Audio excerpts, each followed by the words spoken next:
वहाज़ा ज़िक्रुम मुबारकुन अंज़लनाहु अफ़अंतुम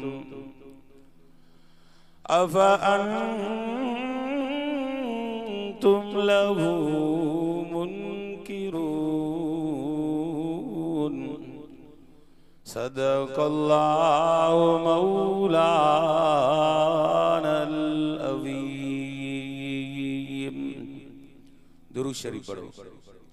या रब्बि सल्लि व सल्लिम दाइमन अबदन अबदा अला हबीबिक खैरिल खल्क़ि कुल्लिहिम।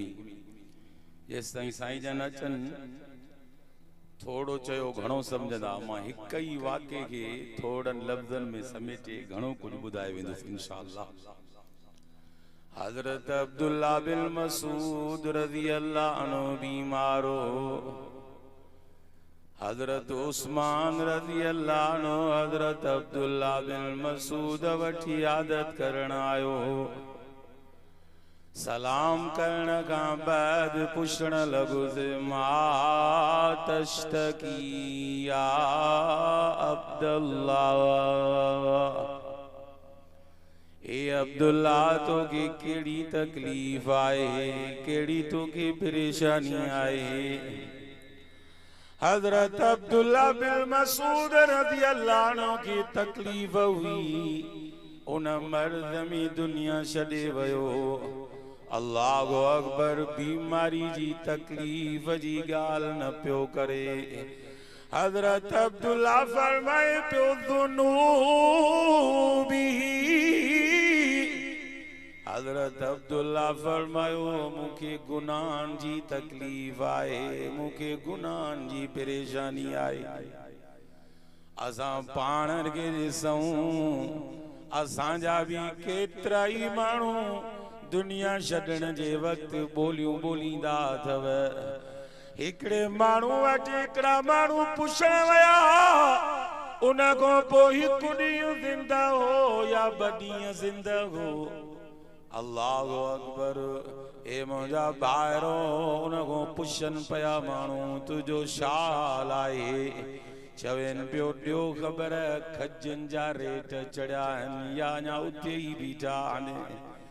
अल्लाहु अकबर। दुनिया छॾण वारा हूंदा आहिनि पर परेशानी उन्हनि खे पंहिंजे पोयां जी हूंदी अथव। परेशानी उन्हनि खे मिल्कियत जी हूंदी अथव। दुनिया जे मामलात जी परेशानी हूंदी अथव। हज़रत अब्दुल्ला बिन मसूद जूं नेकियूं केॾियूं आहिनि। हिक मर्तबे हज़रत अब्दुल्ला बिन मसूद वण ते चढ़ियो। अल्लाहु अकबर। जी हज़रत अब्दुल्ला बिन मसूद रज़ियल्लाहु अन्हु वण ते चढ़ियो त पिनी मुबारक हज़रत साईं जी ज़ाहिर थी।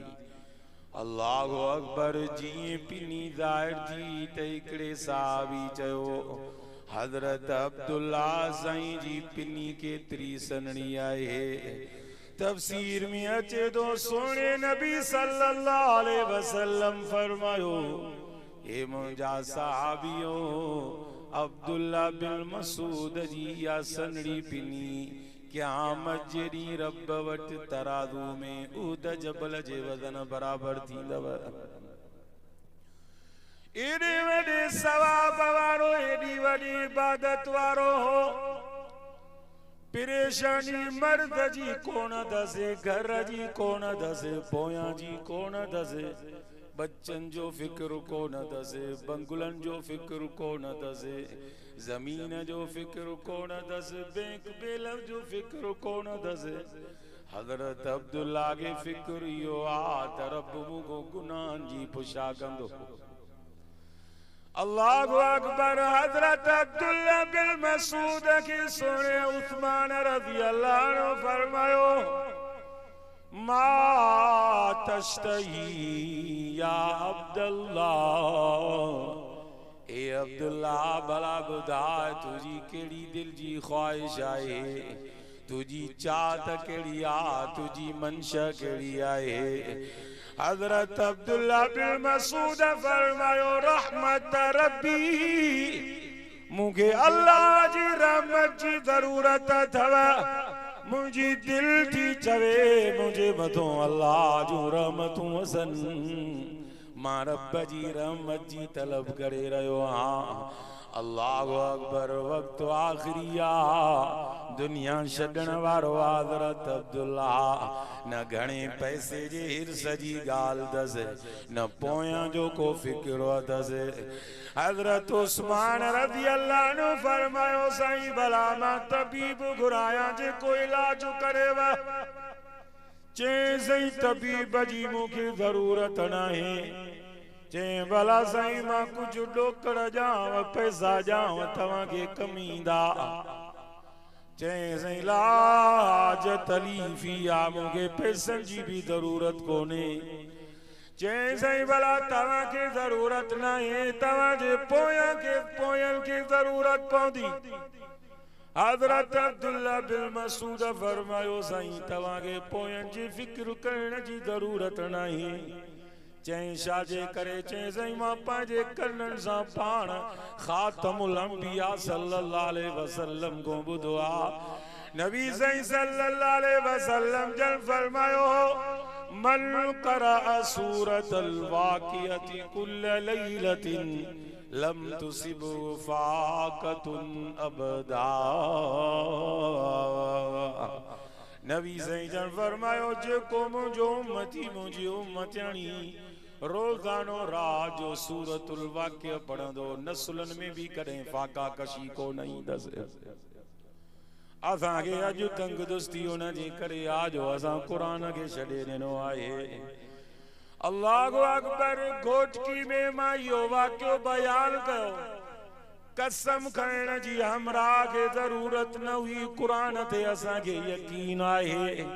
अज भी जेके जेतरो कुरान ते यकीन दव रब उन जो रिज़्क़ घर में भरे छड़ियो तव। अल्लाहु अकबर हदीस में अचे तो लौ तवक्कलतुम अलल्लाहि हक़ तवक्कुलिही। नबी सही जन फरमायो बड़े वदीदारी को साम अल्लाहु अकबर केड़ा खुश नसीब आयो जो रब पंहिंजे कलाम जे सदके तवा के ते अचण जी नसीब कई दव शिरकत। एकड़ा दोस्त हुए भी अथव जेके पंहिंजो रोजगार भी करन था और कुरान भी ॿुधन था। पोइ तव्हां सभिनी खे इहा नंढड़ी गुज़ारिश आहे त इहे जेके भी बीठा आहिनि न ॿार भित जे परियों वञो त मिड़े कुछ न कुछ वठंदा वञो।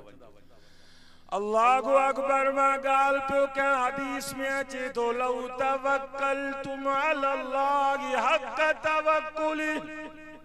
नबी साईं जन फरमायो जे कॾहिं तव्हां अल्लाह ते ईअं भरवसो रखो जीअं रब ते भरवसे रखण जो हक़ आहे पोइ तव्हां खे ख़ुदा ईअं रोज़ी ॾींदो जीअं पखियुनि परिंदनि खे ख़ुदा रोज़ी ॾींदो आहे।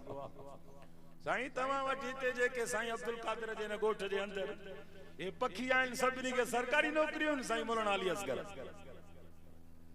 केड़न पखियुनि के सरकारी नौकरियूं आहिनि केड़न चीतन जड़न के नौकरियूं आहिनि। जे करे हकीकत हाल पुछो त ही मुल्क बिल्कुल खत्म थी चुको थव। मां टियों हिकड़ी नंढड़ी पेंसिल दवा वरती साईं उन जी रक़म 80 रुपया हुई हाणे जॾहिं वरतम त 290 रुपया हुया थे। घणी हुया थे?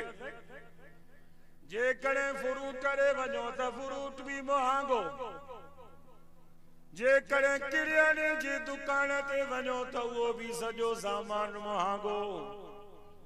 अल्लाहु अकबर खाइण पीअण दवा दरमल जे हिसाब सां जे करे ज़ाहिरी हाल ॾिसजे त मुल्क विक भी अॻिते न हले पर मुंहिंजो रब इन मुल्क खे हलाए पियो वजह कहिड़ो आहे।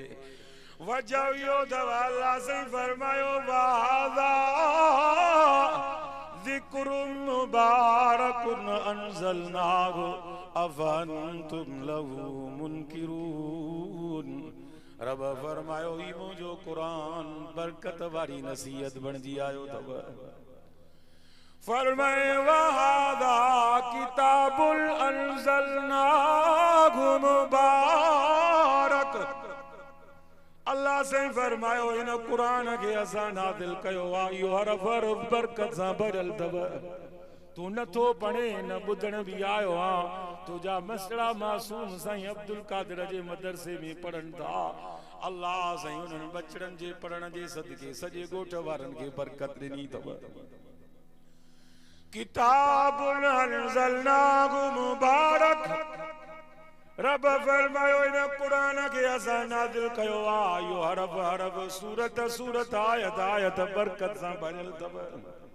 केतिरा ई माण्हू जलसे में ॾियण खां कतराईंदा अथव, उन्हनि जा पैसा शराब जी महफ़िलुनि में ख़र्च थींदा आहिनि, जुआ में ख़र्च थींदा आहिनि, गंदनि कमनि में ख़र्च थींदा आहिनि, पर ख़ुशि नसीब उहे माण्हू अथव जंहिंजा पैसा क़ुरान जी तालीम में अहिड़नि नसीहत जे प्रोग्राम में ख़र्च थींदा। ओ मुंहिंजा भाइरो, ॿियो कोई वजह न अथव हिन मुल्क जे हलण जो, वजह इहो अथव जो हिन क़ुरान सां चिंबड़िया पिया हो ताल्लुक़ अथव। केतिरा ई न मजमा में वेठा हूंदा, न हाफ़िज़ अथव, न कारी अथव, न आलिम अथव, 500 700 600 ॾियाड़ी कमाइण वारा अथव। ए मुंहिंजा भाउ, तुंहिंजो कमाल न आहे, हिन मिठड़े रब जे क़ुरान जो कमाल आहे। हिन जे सदके रब बग़ैर नसीब थो करे।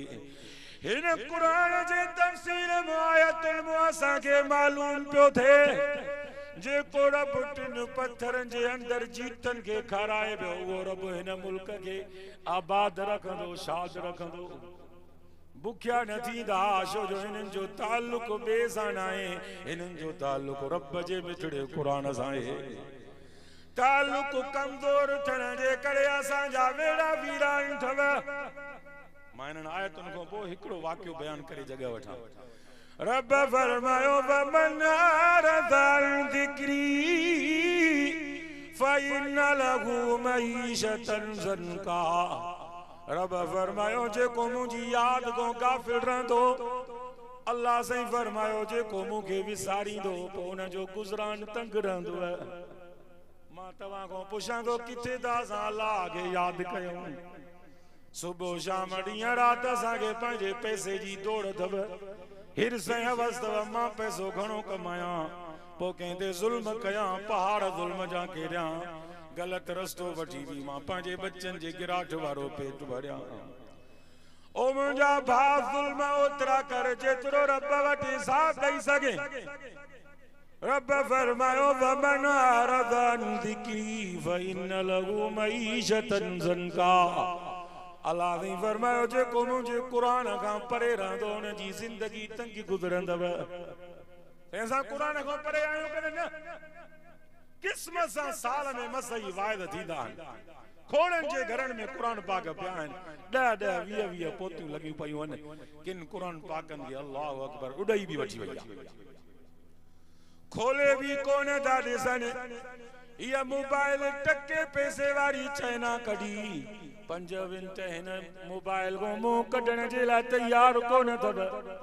अल्लाहु अकबर। मां अफ़सोस सां मूंखे चवणो थो पए, साईं मौलाना अली असगर साहब चंद ॾींहं पहिरियों हिकिड़ा 4 घंटा सिर्फ़ नेट बंदि थी हुई। अल्लाह ॾिसे थो, हिकिड़नि माण्हुनि खे मां ॾिठो जे पीउ मरी वञनि बि एॾा ॾुख में न, मोबाइल जे बंदि थियण ते एॾा ॾुख में अल्लाह तोखे सेहत ॾे, बुलंदियूं ॾेई। अल्लाहु अकबर। क़ुरान खां पासीरा रहण जे करे, अमल न करण जे करे अॼु असांजा वेड़ा वीरान अथव। घर घर में झेड़ा अथव, घर घर में परेशानियूं अथव। भाउ भाउ सां कोन पियो ॻाल्हाए, जेको रस्तो जेको तरीक़ो रब ज़िंदगी गुज़ारण जो ॾिनो आहे, डॉक्टर जे चवण ते जान बचाइण जे लाइ केतिरा साल पियो हुनजो चवण वठंदो आहे। जंहिं नबी ते कलमो पढ़ियो अथई, पोइ पंहिंजो ईमान बचाइण जे लाइ हुन सोने नबी जो छो न चवण वठंदो आहे? नबी साईं जे हुक्मनि खे छॾे करे, सुहिणे नबी वारे सुहिणे तरीक़े खे छॾे करे असां जूं शादियूं बि पंहिंजनि मनमानी ते अथव। अल्लाहु अकबर। हाणे हिकिड़ी शादी थी आहे जंहिंमें फायरिंग थी आहे, घोट ऐं कुंवार ॿई फायरिंग में मरी विया। हाणे लाहौर में शादी थी, उनमें साईं इहे फटाका बम लॻाया विया। ये बम गोला फटाका जो लगा, सजी गाड़ी पेट्रोल वारी हुई, जिए जो उन जे हेठों फटाका लगा त बाहि लगी वई। घोट कुंवार ड्राइवर टई सड़ी खाक थी विया। शैतानी कमन में असा जा मुश्किलात वा असा के फख्र तवा असा जो शादियों दिसो असा जो गमियों दिसो असा जो उठण वेहण किरदार गुफ्तार रफ्तार असा जा शोर शराबा असा जा मामलात दिसी करे व्याज जा कारोबार दिसी करे दीवान भी तो जा चवन पया त यार मुसलमान तवा पाजी ईमान ते भी पूरा कोलियो के मीरपुर काफ में एकड़ो मौलवी साहब समझाए पे दीवान के तौहीद परस्त थी बाबा पहिरों पांजे मुसलमानन के समझाए पांजे दीन ते सही थे पो मारे अच जाए अजो असां जी जिंदगी में बरकत कोन थव सुकून कोन थव